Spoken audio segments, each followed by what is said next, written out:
আসসালামু আলাইকুম ওয়া রাহমাতুল্লাহি ওয়া বারাকাতুহু। আজকে আমরা আলোচনা করব স্বপ্নে মধু ও দুগ্ধ জাতীয় দ্রব্য দেখার অর্থ কি, মানে দুইটা ব্যাখ্যা, মধু এবং দুধ দেখার ব্যাখ্যা কি।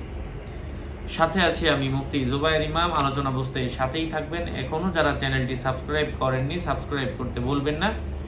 প্রত্যেক ভিডিওতেই বলি ভেরিফাই চ্যানেলের ডেসক্রিপশন বক্সে ক্লিক করলে পেজ এবং আইডি আসবে। এটা ছাড়া আলাদা অন্য কোনো পেজ নেই, আইডি নেই, ইমো নেই, হোয়াটসঅ্যাপ নেই, টিকটক নেই। নাম ছবি দেখে বিভ্রান্ত হবেন না। প্রত্যেক ভিডিওতে আলাদা আমি সাবধান করি, সতর্ক করি। সম্মানিত প্রিয় ভাই বন্ধুরা, মধু এবং দুগ্ধ জাতীয় দুইটা আলাদা আলাদা আছে। যাই হোক, আগে মধুরটা বলি। যদি কেউ নিজে মধু জমা করতে দেখে তবে সে শক্ত আঘাতপ্রাপ্ত হলেও সম্পদ জমা করবে এবং উত্তম পন্থায় সম্পদ ব্যয় করবে যদি সে তার উপকার ভোগ করে। অথচ সে তা সংগ্রহ করেছে তা জানা নাই, তবে অন্যের প্রচেষ্টায় সম্পদ পাবে, যেমন গৃহপালিত পশু বা কৃষি উৎপাদিত সম্পদ উত্তরাধিকার সূত্রে পাবে। স্বপ্নে মাখন দেখা উর্বরতা, আর্দ্রতা, উপার্জন এবং গভীর জ্ঞানের আলামত।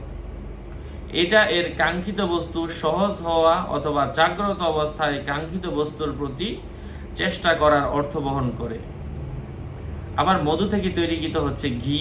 ঘি দেখা প্রজ্ঞা এবং কোরআনের অনুসারী হওয়ার সম্ভাবনা রয়েছে। স্বপ্নদ্রষ্টা উপকার বা সুস্থতার জন্য ঔষধের ইশারা। তার সুন্দর সফর ও বেঁচে থাকা বোঝায় এবং সম্পদ আরোহণের জন্য সফল ও মুনাফার অর্থ বহন করে। যে কঠিন অবস্থায় আছে তার আরাম আয়েশের ইশারা। সুস্থ ব্যক্তি যদি ঘি খায় তাহলে তার সুস্থতার পূর্বাভাস।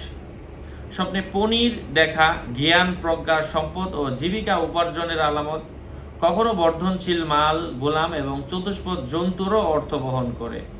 কখনো পনির সৌন্দর্য ও স্বাদের কারণে স্ত্রীকে বোঝায়। পনির টক বানানো অপছন্দনীয় সম্পদের লক্ষণ। দুশ্চিন্তা ও দুর্দশার আলামত। এই দুধ থেকেই কিন্তু পনির তৈরি হয়। যাই হোক, আল্লাহ আমাদেরকে বোঝার তৌফিক দান করেন। আর শুধু দুধ খেতে দেখা এটা জ্ঞান পাওয়ার আলামত। কোরআন হাদিসের বিষয়ে এসে অভিজ্ঞ হবে। আরও আপডেট পেতে সাথেই থাকবেন। আসসালামু আলাইকুম ওয়া রাহমাতুল্লাহি ওয়া বারাকাতুহু।